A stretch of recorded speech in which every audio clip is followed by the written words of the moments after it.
From Studio DRC at the Daytona Regional Chamber of Commerce, this is the Crest of the Wave. Hello again, everybody, and welcome to another edition of Crest of the Wave, the Daytona Regional Chamber's podcast for the business community.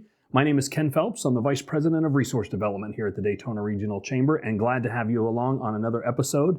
Very excited to have our guest today, who's on a little bit of a road trip. He is frequently traveling across the state, and I'd like to introduce you to Florida Chamber President and CEO Mark Wilson. Mark, thanks for taking some time to stop in and visit us here in Daytona Beach while you're traveling the state. Yeah, it's great to be here. It's such a great part of Florida. It's an important part of Florida.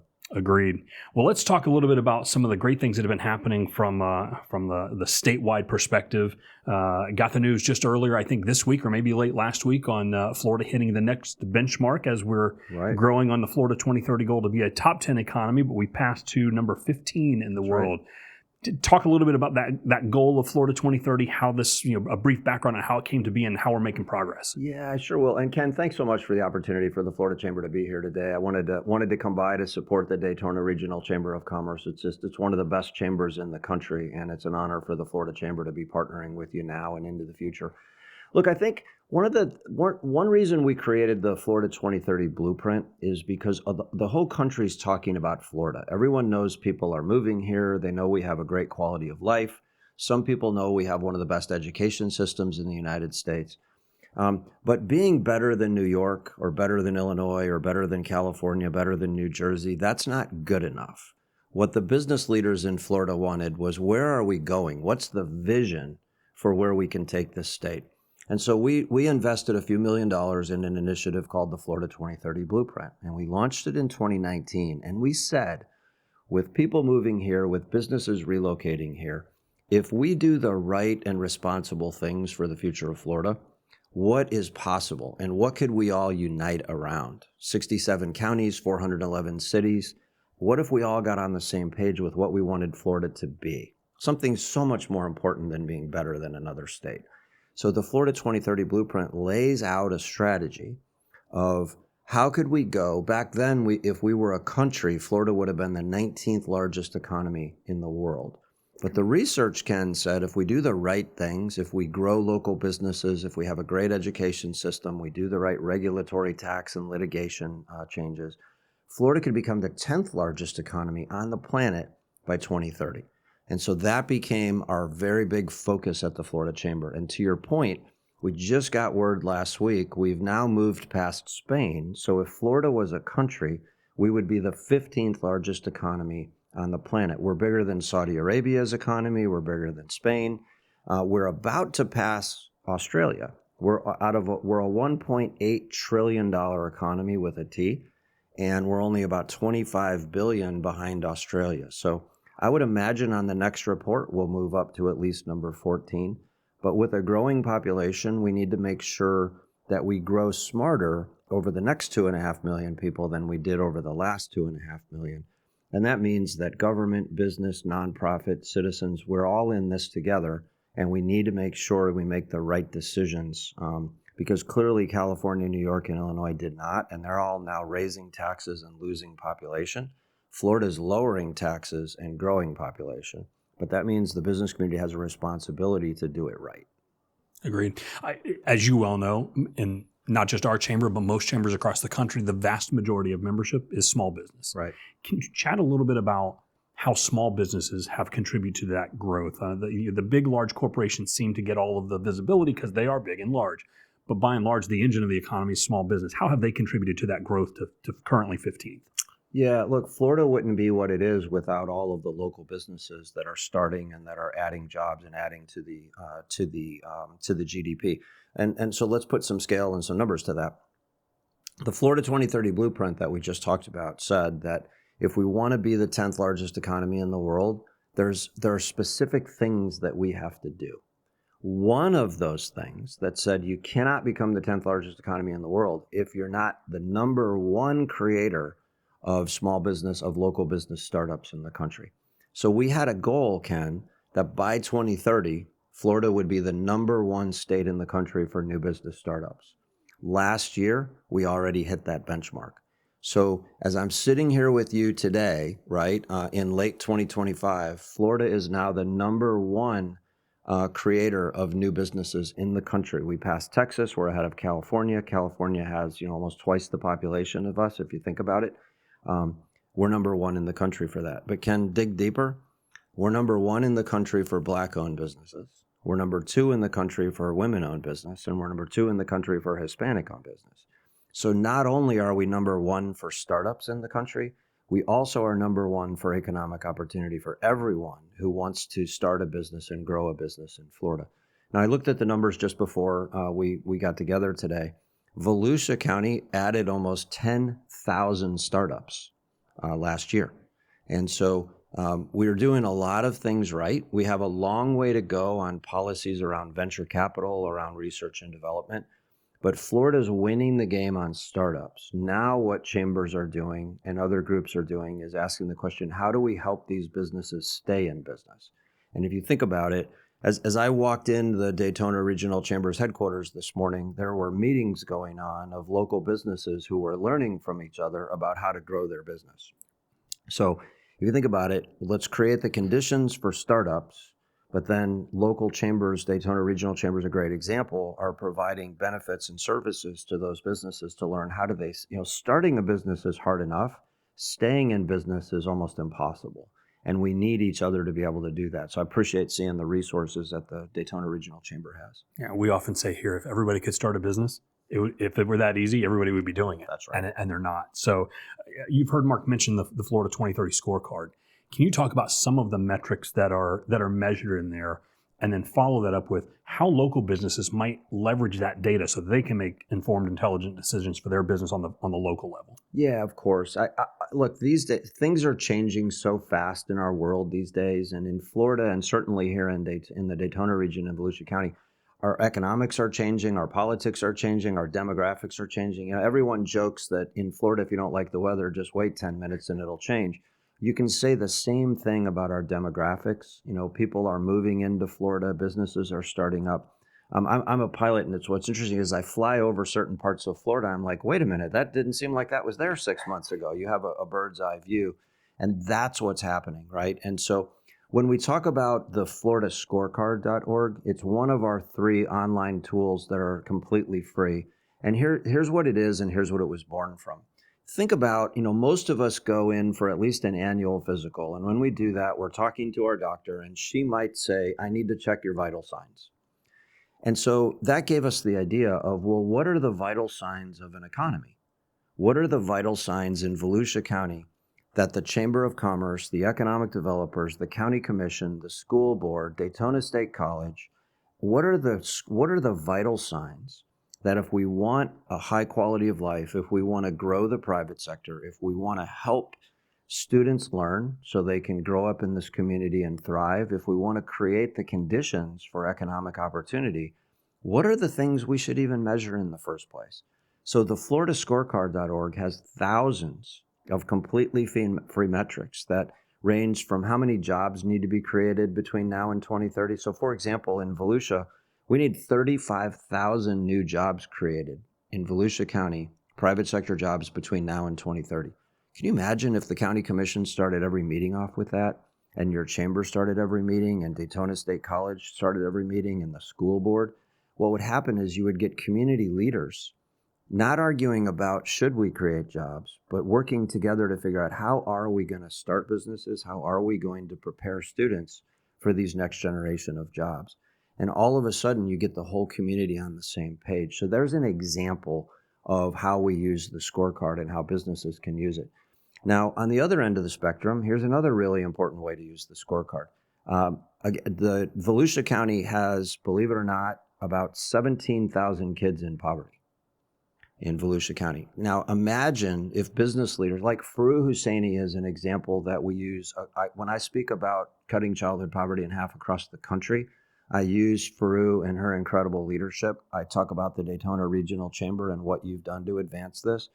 But in Volusia County, you have 26 zip codes and 17,000 kids in poverty. More than half of all the kids in poverty in Volusia County are in just 5 zip codes. Mm-hmm. And so as local businesses look at volunteering for hours to read in our schools, as we look at how do we bring job training to these zip codes and to these families, we fully support an initiative called Hope Florida Employer. And if you have members of the Daytona Regional Chamber that are simply willing to interview parents who are trying to get out of poverty, these people need to work, they want to work, they oftentimes have skills, but they don't even know who to approach. So imagine if businesses could contact the Daytona Regional Chamber and say, hey, I heard Mark talking about 17,000 kids in poverty. The best way to get families to break the cycle of generational poverty is to get the kids the education they need and to get the parents the job training and a stable job that they need. You've got in Volusia County right now, we have, again, you asked me about the scorecard, so I'm taking this data directly off the Florida scorecard on the Volusia County section. Right now today, there are 9,575 open jobs in Volusia County that cannot find qualified people to fill them. So members of the Daytona Regional Chamber know exactly what I'm talking about. We have open jobs, but I'm having a hard time finding qualified people to fill them. There's all kinds of pressures working against us. Childcare is a very big issue right now in America and specifically in Florida. And so the scorecard has everything from housing starts to childhood obesity to kindergarten readiness. I'll give you an example. A lot of people don't like me talking about this, but I think it's important. In Volusia County, only 42% of our kindergartners are ready for kindergarten. Now, before we go blame somebody for that, what I'm hoping happens when people hear that number is I'm hoping they say, well, why does that matter? It matters because we need 100%. If we want to be the 10th largest economy in the world, we need to be the first state in America, and maybe Volusia can be the first county in America, where 100% of our kindergartners are ready for kindergarten. That matters because we need 100% of our third graders reading at or above grade level. And in Volusia County, 57% of your third graders right here in Volusia are reading at or above grade level. There's about 2,000 kids who are not reading at grade level in third grade. You've got about 50 schools with third grade classrooms where these scores come from. Half of all of the third graders in Volusia that are not reading at or above grade level are in just 18 of these schools. So you ask me, how are people using the scorecard and how can businesses use it? Businesses can look at how many jobs need to be created. We also can find out what are those jobs. And by the way, Daytona State College, just a world-class education facility from a workforce preparation standpoint. And I think what you have here, what Tom and the college are doing is saying, what do the businesses need locally? And I know the Daytona Regional Chamber is sort of a nexus point of what are the future jobs and how can we make sure that our middle schoolers and our high schoolers and our parents and grandparents are finding out what are the jobs of the future and how can I train for them right here. Just real quickly, I also looked at the scorecard earlier, and we've got about 40,000 adults. This number will blow your mind. There's about 40,000 adults in Volusia County that never got their GED. Now that matters because if you want to go get your AA, if you want to go get a CTE, if you want to be a mechanic, if you want to be a truck driver, if you want to be a nurse, a welder, if that requires a certification or an AA, you first need to get your GED. What would happen if businesses in Volusia said, these 40,000 people, they think they might have missed the boat, but they didn't. They matter to us. They have work experience. They never got their GED. Let's go. By the way, it costs about $35 to get a GED. Mm-hmm. And I bet you the college would pay for it, okay? Imagine if we said to these 40,000 people, go back and get your GED, and let's find out how we can get you trained for the jobs of the future in Volusia County. Wouldn't it be great to have more qualified people looking for work than jobs, right? And so huge economic development opportunity when we look at how do we get kids out of poverty and how do we take people and get them into the workforce. And as I always say at the Florida Chamber, Florida should be the best place in the world for people who want to work.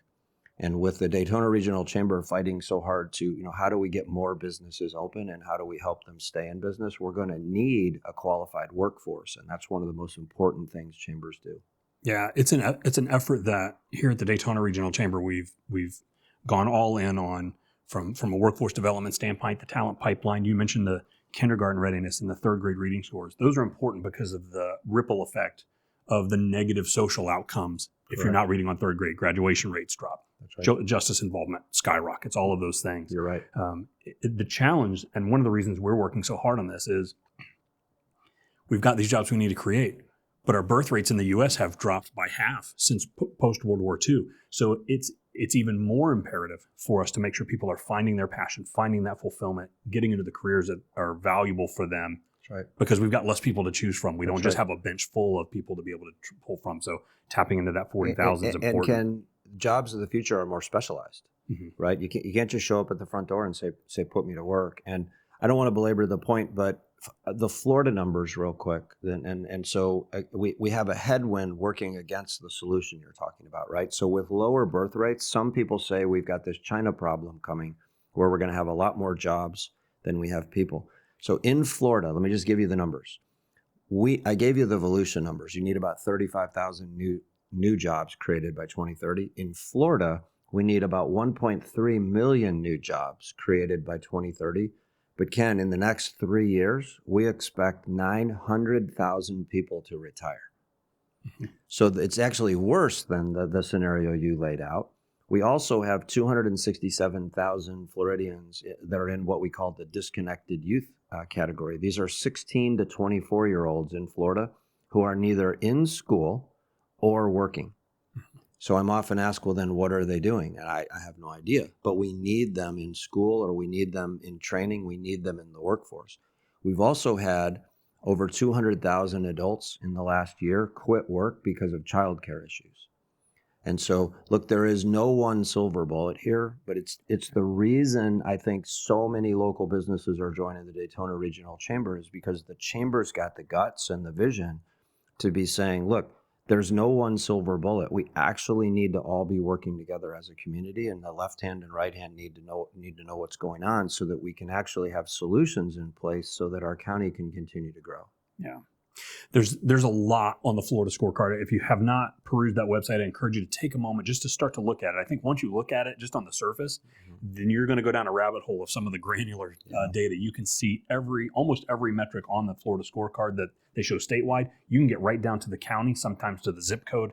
It's remarkable information, and data-informed decisions are what are so valuable. So are there any other tools on the scorecard before we move into the coming legislative session that people should know about? Yeah, I appreciate that. And I think maybe you could put it on the website or put links on the podcast. We have 3 scorecards, but the Florida scorecard has thousands of metrics for the state and for the county. The FloridaGapMap.org, we have 983 zip codes in Florida. And in working with the Federal Reserve and the United Way, we've come up with 150 different metrics for each zip code. And then we also have the Talent Hub, which is we made a $700,000 investment with our partners over the next 2 years in looking at what are the jobs of the future in this region going to be, what are the skills they need, how much money do they pay, what are the pathways to get there. But then looking inside the schools right now, the production, how many of these positions are we producing versus, what's the need in the market, what's the delta. So very soon, Ken, we're going to be able to be advocating for how do we close the gaps while students are still in training and still in school, as opposed to not knowing about it until a job goes unfilled. So those are 3 of the nation's most powerful tools that chambers and community leaders are using. And they're all free and they're available right now for anybody in Volusia that would want to lead by data. Well, I appreciate that. And correct me if I'm wrong, but the new jobs number you're talking about, that's net new jobs, correct? Correct. Net new jobs. So if a business unfortunately goes out of business and we lose those jobs, that's right. That's another negative we've got to overcome with those numbers. And as I mentioned earlier, with 900,000 people retiring in the next 3 years, we need another 1.3 million to even replace those. Mm-hmm. So it's a tough task. Yeah, it's not. But if there is a lift, if there's a group that can make that lift, it is certainly the business community. That's right. We're on the cusp of coming up on the next legislative session. In your opinion and conversations you've had with leadership at the Florida Chamber, what are the top 2 to 3 hot issues that we're going to see in the coming legislative session regarding business? Yeah, sure. So again, my top role as president of the Florida Chamber of Commerce is to always know what's on the mind of job creators and to always be sharing it with Governor DeSantis, with the House leadership, with Senate leadership, with the cabinet, And so I will tell you, I travel Florida probably more than anybody but the governor does. And the top four things I hear about are affordability, right? What can we do to drive down the cost of doing business? What can we do to drive down the cost of living in Florida? So that manifests itself in higher insurance rates because of all the lawsuits we have in Florida. It manifests itself in affordability of living with housing costs, and so forth. A lot's been done in those two areas. And in many ways, we just need to let the marketplace work now, right? And so there's that. I also hear a lot about workforce, right? Hey, I have more open jobs than qualified people looking to fill them. So those two are headwinds for sure. On the insurance side of the equation, we had been hearing my property insurance, my auto insurance going through the roof. That was back in 2023. Thanks to Governor DeSantis, and especially thanks to Senator Tom Leek, one of the national champions on lawsuit abuse reform, like anywhere. People across the country talk about Tom Leek and the incredible leadership that he showed. When we take on the people on the billboards, by the way, just to give perspective here, all of these billboards that people see that say you should sue someone, Florida has more of those billboards than any country in the world does. And as a consequence, the average family of four in Florida pays about $6,000 a year just to live in Florida because of the inflated costs of living in Florida. Food costs more, property insurance costs more, auto insurance costs more. Airbus decided to make their airplanes in Alabama instead of Florida. And when they did that, they said Florida's litigation environment is just too risky for us, where we would never build airplanes there. So they went to Alabama instead. Here's the great news. In 2023, the Florida Chamber helped pass massive lawsuit abuse reforms. Here's what's happening. Auto insurance rates are coming down. Property insurance rates are coming down. And as every listener to this podcast knows, when we have an increase in competition, the consumer always wins. And so since our 2023 reforms took effect in 2024, we have 17 new property insurance carriers that have re-entered the Florida market. We have over 30 carriers in Florida that have requested rate reductions, and we have over 40 carriers that have requested rate freezes. We've had no carrier request an increase in premium since the beginning of 2024. So we're seeing auto premiums come down and more carriers enter the market. We're seeing property insurance come down and more carriers enter the market. So you asked me about the legislative session coming up. There will be attempts by those who sell out to the billboard trial lawyer crowd to undo these reforms. And we're going to do everything we can to stop that from happening. What we need for a few years is for nothing to happen. We need the marketplace to know that Florida's a place you can count on the rules staying the same, so we can have more competition. We can continue to have prices going down, and that's a huge win for consumers and for the affordability issue that we talked about before. Lawsuit abuse reform is going to be on the front of our agenda every year. I know we don't have a lot of time to get into that right now, but for your listeners, if you've noticed healthcare costs rising, especially in rural parts of Florida, but if you notice it, Florida has the highest medical malpractice rates in the United States. Let me give you an example. Women's health, right? Something as important as women's health. If you're a sole practitioner or OBGYN in Florida, your medical malpractice rates can approach $250,000 a year for a sole practitioner office. Take that same office and move them to Los Angeles, California, the land of crazy. Your premium is less than $50,000 a year for the exact same office. What's the difference? It's not that they have better doctors. I would put Florida doctors up against doctors anywhere in the world. We have an out-of-control, absolutely one-sided lawsuit abuse system in Florida where we have fewer doctors, and we actually have Florida doctors flying to Texas every week to practice because the medical malpractice situation in Florida is so broken. So we're going to continue to push for third-party financing litigation reform. We're going to continue to push for fairness in our court system, right?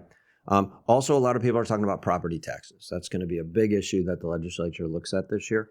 Let me first say, when Governor Scott was in office and then Governor DeSantis continued the trend and has actually escalated it, We've reduced taxes in Florida more than 50 times in the last 12 years. Yet we have record revenues coming in to our government coffers. And the reason is when we lower the costs, we typically get more revenue coming in. I mentioned New York earlier, Ken. Florida has more people than the state of New York. Remember, they just elected a socialist as mayor of New York City. And so it's going to be really interesting to see how many people leave New York and start escalating the move to Florida. But here's the reason I bring this up. We have more people than New York does, but New York's state budget is twice Florida's state budget. So there's going to be an additional push to reduce taxes in Florida even further. The next conversation is going to be about property taxes. In Florida, it's a $55 billion item that goes to local governments. What we're going to be looking for is there a way to reduce taxes on Floridians without shifting the burden of the tax onto the local businesses or onto the renters who are barely getting by as it is? About half of our population in Florida are what we call the ALICE population. These are people who are, it stands for Asset Limited Income Constrained and Employed. That's a partnership with United Way that we have. These are people who work, and ALICE means you're choosing between something. Do I pay my rent? Do I pay my electric bill? Do I pay my child care? Do I pay my car payment? Do I not put money into savings this month? So about half families in Florida right now are in that population, and they're making those decisions. So we need to lower the cost of living, and if we can lower property taxes in Florida for people so they can invest in their families and in their future, the key is going to be let's not shift that tax burden onto the local businesses that aren't part of the homesteaded property tax equation. There's going to be continued push for more immigration reform, and again, the Florida Chamber's perspective is that's a really important conversation to have. We think immigration is a national issue. We're competing with companies in Texas, in Illinois, in New York. But if Florida is going to do more in this category, we just need to make sure that it's the same in all 67 counties. So every business in Florida plays by the same rules. It's a really important conversation to have. Now, big picture, we can talk about talent. We talk about workforce. We need to continue to do more to help people get the job training that they need so Florida can be the best place in the world for people who want to work. But Ken, at the end of the day, we have a couple of rules. One, first and foremost, do no harm. This is an election year where typically there's a lot more talk than actual bold policy gets action. That's typical. That's been the last 100 years of how things work. So there's going to be a lot of big policy conversations. We hope that big policy takes place this year. So do no harm is going to be the big thing. Let's not go backwards on the lawsuit abuse reforms. Let's not go backwards on the workforce reforms that we've had.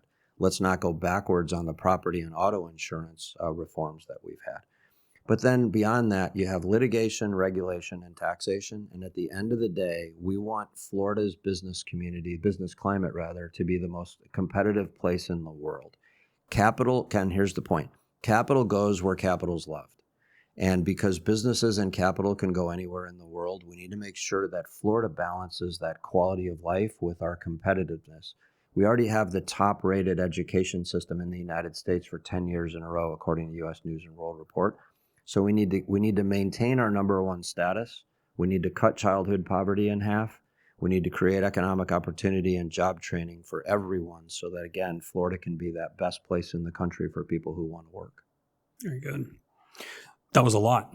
Yeah. And the time has already flown by. So let me get one last question. If local business leaders have concerns that they don't share through us here at the Daytona Regional Chamber, if they want to go directly to the Florida Chamber, how can they get in touch with your organization and find the right person so that they can share concerns that they might have to escalate to the state level? Yeah, of course. Look, we're very easy to reach. The Florida Chamber of Commerce is easy to look up online.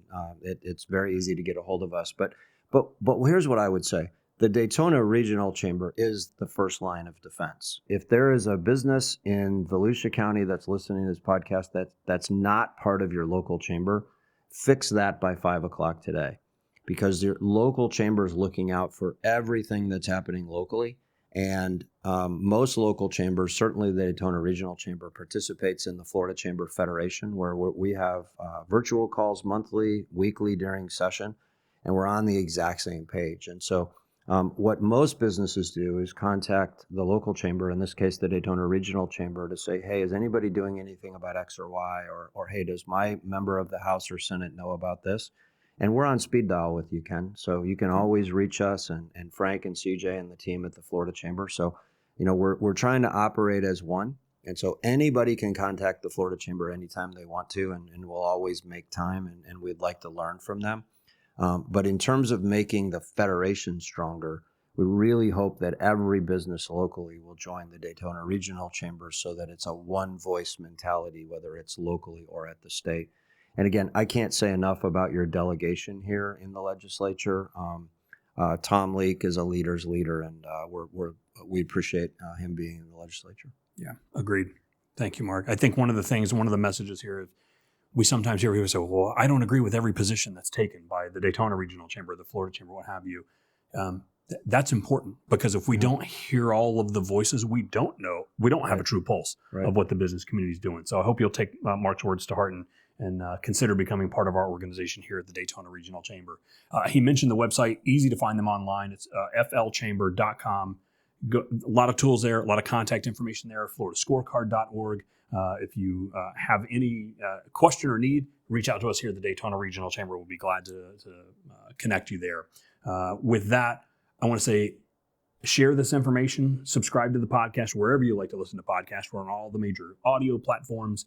We do a video version on the Daytona Regional Chamber's YouTube channel. So if you're at your desk and you want to watch, hopefully you're watching at your desk and not while you're driving. If you're in the car, we hope you listen to the audio platform. But Mark, thanks again for taking the time to visit us here in Daytona Beach. And thanks for all the great work up in Tallahassee. We appreciate it. Thanks for your leadership.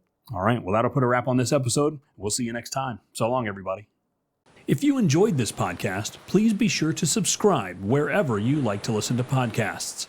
For more information on our business community, visit our website at DaytonaChamber.com. Until next time, be ready to catch the next Crest of the Wave.